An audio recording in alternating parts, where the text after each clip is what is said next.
ازابیلا اس کی بات کا مطلب سمجھ کر خاموش ہو رہی۔ اریبا، میرا تو خیال ہے کہ ایک ہی طریقہ رہ گیا ہے آزمانے کو، اس کے سوا اور کوئی چارہ بھی نہیں، امپارا نے نیچے آواز میں اریبا سے کہا۔ کیسا طریقہ؟ اریبا نے بھی سوالی نگاہوں سے اس کی طرف دیکھا۔ طریقہ تو وہی روایتی سا، لیکن مجھے یقین ہے کہ ان جنگلی پہرے داروں کو آسانی سے بیوقوف بنایا جا سکتا ہے۔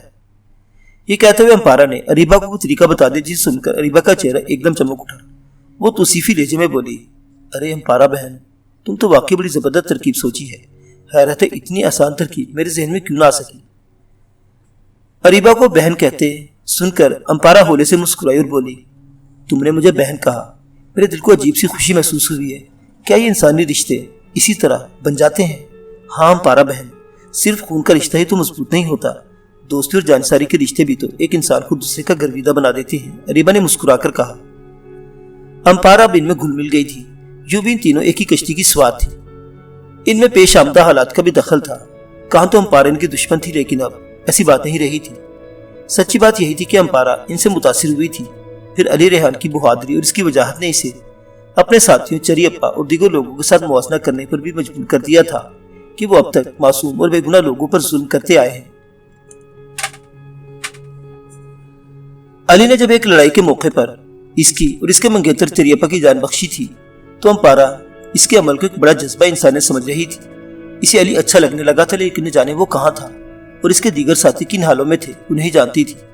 چنانچہ کچھ اس لیے بھی اسے ازابیلا اور اریبا کی سنگت اچھی لگ رہی تھی، اور وہ تہیہ کر چکی تھی کہ وہ خود بھی اس وقت تک یہاں سے نہیں ہلے گی جب تک کہ علی کی دونوں ساتھی لڑکیاں بھی اس کے ساتھ نہ ہوں۔ بہرکیف ترکیب واقعی آسان تھی۔ امپارا نے اریبا سے بھی استدعا کی تھی، اس ڈرامے رنگ بھرنے کے لیے اسے ابھی ساتھ درکار تھا۔ اریبا نے بھی فوراً حامی بھر لی تھی۔ اب شام بھی جھکنے لگی تھی، گرمی اور حبس کا احساس بھی جاتا رہا تھا۔ باہر سمندری ہوا جنگلوں سے نباتاتی خوشبو لیے ان کے چہروں اور نتنوں سے ٹکرا رہی تھی۔ جھونپڑی میں انگنت رخنے بنے ہوئے تھے، اسے توڑ کر باہر نکلنا کچھ زیادہ مشکل بھی نہ تھا، اور ایسی کامیاب کوشش پہلے بھی کر چکی تھی، مگر ان کی خام خیالی ہی نکلی تھی کہ اس طرح اس منحوس جگہ سے فرار ہونے میں کامیاب ہو جائیں گی۔ یہ وحشی جنگلی ان سے زیادہ چالاک اور ہوشیار ثابت ہوئے تھے۔ اب تو ان کی جھونپڑی کے باہر سخت پہرا بھی لگ چکا تھا۔ باہر کیف اب انہوں نے ایک بار پھر راہ فرار کی ٹھان لی تھی۔ شام پوری طرح جھک گئی تو اریبا اور امپارا جھونپڑے کے دروازے کی جانب تکنے لگی۔ حسب توقع ان کے کھانے پینے کے لیے دو جنگلی ہاتھوں میں کچھ اٹھا اندر داخل ہوئے۔ منصوبے کے مطابق اریبا اور امپارا ان کی جانب پیار بھری مسکراہٹ سے تکنے لگے۔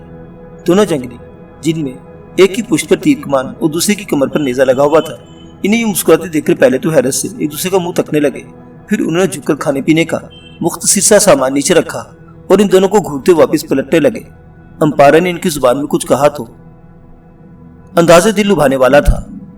اریبا نے بھی اس کوشش میں حصہ ڈالا اور مسکراتی مٹکتی ہوئی دوسرے جنگلی کے قریب جانے لگی تو اگلا لمحہ ان دونوں کے لیے حیرتناک ثابت ہوا۔ دونوں جنگلیوں نہایت پھرتی کے ساتھ اپنی کمر پر بندھے تیر کمان اور نیزے اتار کر ان پر تان لیے۔ ایک لمحے کے دونوں ڈر سی گئی اور مسکرانا اور لہکنا ایک دم موقوف کر ڈالا۔ اس کے بعد دونوں جنگلیوں نے اپنے منہ سے درشت انداز میں کچھ کہنا شروع کیا۔ اریبا بہن فوراً نیچے بیٹھ جائے، یہ ہماری چال میں آنے والے نہیں۔ امپارا نے اریبا سے کہا اور خود بھی جلدی سے گھاس کے فرش پر بیٹھ گئی۔ ذرا دیر بعد وہ دونوں جنگلیوں نے گھورتے ہوئے واپس لوٹ گئے۔ یہ تو کم وقت ہمارے جھانسے میں نہیں آئے، اریبا نے جھلا کر کہا۔ اس کا مطلب ہے کہ میرا خیال غلط ثابت ہوا، اور طریقہ بھی، امپارا بھی مایوسی سے بولی۔ میرا خیال ہے ان لوگوں نے ابھی سے ہی ہمیں اپنے اس مقدوس سردار گونڈا کی بیویاں سمجھنا شروع کر دیا ہے۔ اریبا غصے سے دانت پیس کر بولی، ان لوگوں کا یہ خواب کبھی پورا نہیں ہوگا۔ امپارا نے باز ہو کر کہا، ہم یہاں سے فرار ہونے کی اپنی سی کوشش ترک نہیں کریں گے۔ دونوں خاموش ہو گئی۔ ازابیلا کو بھی ان کی ناکامی پر مایوسی ہوئی تھی، تاہم وہ چپ تھی۔ اریبا اور امپارا راہ فرار کی ترکیب سوچتی رہی۔ جب رات کی تاریکی اچھی طرح چار اطراف پھیلنے لگی تو دونوں نے دروازے کی طرف کھسکتے ہوئے رخنوں سے باہر جھانکا تو دیکھ کر چونک پڑی۔ چار عدد جنگلی سنان سے بڑے بڑے چوکنے انداز میں پہرا دے رہے تھے۔ وہ دونوں رخنوں سے اپنی آنکھیں چپکائے بڑے غور سے ان کے حرکات و سکنات کا جائزہ لیتی رہی۔ ایک بات انہوں نے نوٹ کی تھی، دو جنگلی جب گشت کرتے ہوئے عقلی سمجھ آتے ہیں تو باقی وہ دو جو دروازے کے قریب بیٹھے ہوتے ہیں ایک طرف جا بیٹھتے ہیں۔ ایک ذرا اونگ رہا تھا اور دوسرا اپنی ہتھیلی میں کوئی تمباکو پیس کر منہ میں ڈالے ہوئے جگالی کر رہا تھا۔ ذرا ہی دیر بعد عقلی سمجھ آنے والے جنگلی وہاں نمودار ہوئے۔ آخر اس ذکر ان میں سے ایک ان کی جانب چلا جاتا، پھر وہ تینوں دروازے کی جانب پیٹ کیے ایک دوسرے سے باتوں میں مشغول ہو جاتے۔